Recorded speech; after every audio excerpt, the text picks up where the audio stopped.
large crowded room freak you out? If so, today I'm going to show you how to master the art of small talk. It is easy to dismiss small talk as superficial, pointless chit-chat and claim to only be interested in real conversations. But without small talk, how do you get into having those deeper conversations anyway? I mean, think about it. People would be weirded out if you just went up to them and asked for the meaning of life. So what do you two think about the meaning of life? Small talk is the on-ramp to every deeper relationship in life and cannot be overlooked. The first step in becoming an expert small talker is to start seeing yourself as a host in any social situation. Here are some tips. The host acts as the leader. They are not passive. They take the initiative to talk to people, guiding the conversation. They fill in those awkward pauses. They introduce people, and they make others feel comfortable and welcome. So how do you become the host wherever you go? Well, your hosting duties can be broken down into two categories. First, being approachable, and second, approaching others. Today we are going to talk about how to approach others and confidently strike up a conversation with new people. We often feel self-conscious engaging a stranger in small talk, but keep this in mind. They're feeling just as shy and nervous as you are. Here are some tips on how to do this. Look for someone who seems approachable. Make eye contact. Smile at them, but not creepily. And go up and greet them.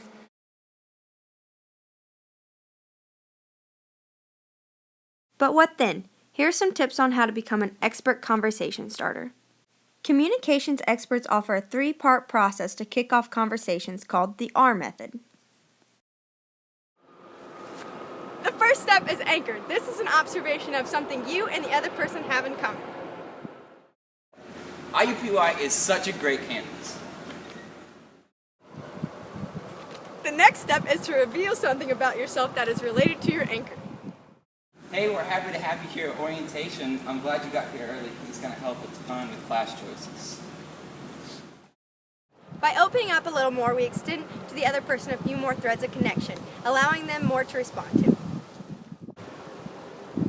Finally, encourage. Now you hand off the ball to them by asking a question. Are you and your student excited about coming to orientation? Once you have the ball rolling, offer follow-up questions and comments to keep the conversation going.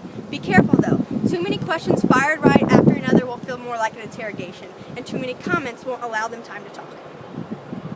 Alright, orientation's going to be a lot of fun today. We're going to go see a tour, we're going to hear from a lot of our advisors, and hear from a lot of other students. Are you excited about anything today? Well, I mean, this is my second child I'm sending off. Been there, done that. I see it. I love the button. It's a great idea. I don't want to take all the credit. But I do have questions about financial aid. Mm-hmm. Okay, so we're actually going to have a presentation about that tomorrow morning from one of our faculty. Oh, I can't be here tomorrow. Okay. Is there someone else I could talk to about my questions?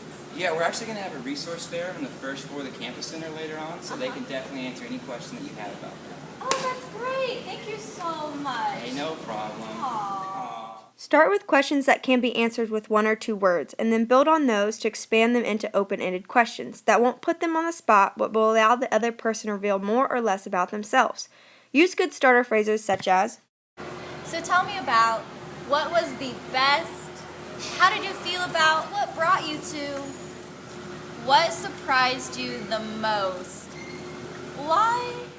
Here are some tips if you have trouble coming up with questions when approaching someone or continuing a conversation you've already started. Some of the easiest and best questions simply come from observing people and your surroundings. Consider conversation encouragers such as, I noticed you have an I'm new to this button. How are you feeling today? I noticed that you look like you might be thinking about something. Are there concerns I can help you with or questions I can answer? I noticed you stopped at the table for campus housing. Is your student going to flock the nest? I noticed you were walking around earlier. Did you find what you were looking for? Can I direct you to anything? You can start a conversation by commenting on something someone else has said that wasn't directly addressed to you, but you heard it. For example, at orientation, many of the speakers will say important information that you can refer back to with your guest. So I heard you had a pretty good question on the parent panel. Did you get all those questions answered? Like the previous example, another good way to kick off small talk is to tie a compliment and a question together. Here are more examples. That's a really cool Indy 11 button on your bag. When I used to play soccer, my mom had those buttons everywhere. That's a pretty cool tattoo on your arm. Did you design that yourself?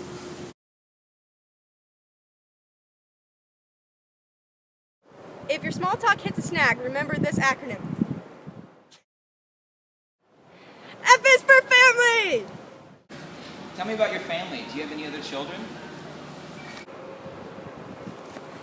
O is for occupation!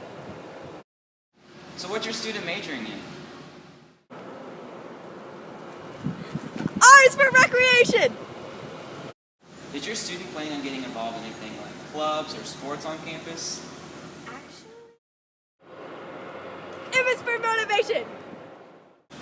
Is your student excited about coming here?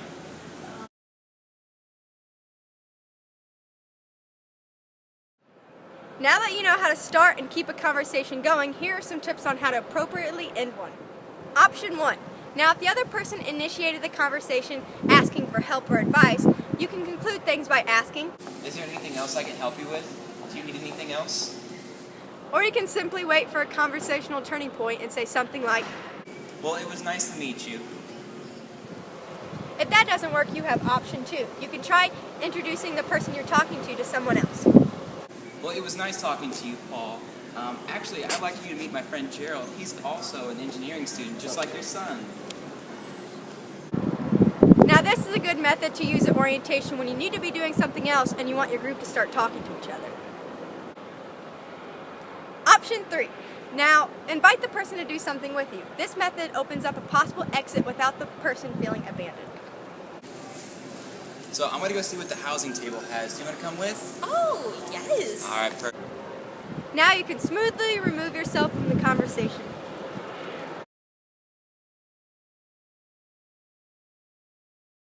Whichever option you decide to use, exit the conversation with appreciation.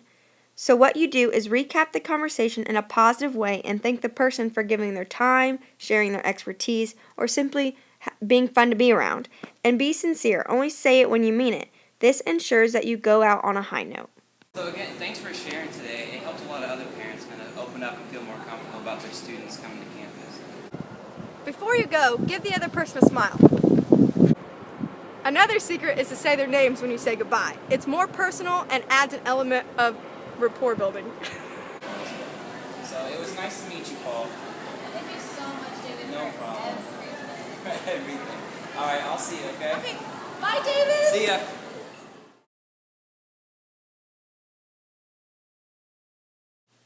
The end.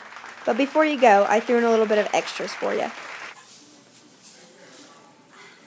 Hey, what's up? You're in Dave's group, group number 1. Happy to be here. Go have a seat.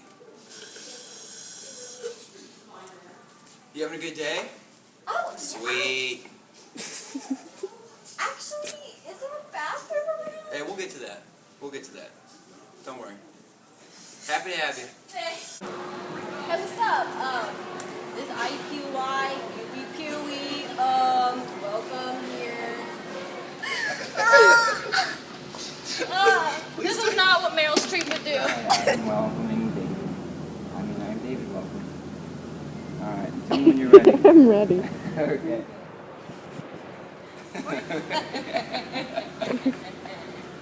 Okay.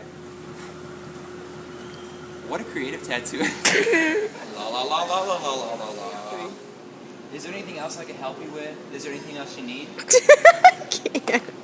Today we are going to talk about how to approach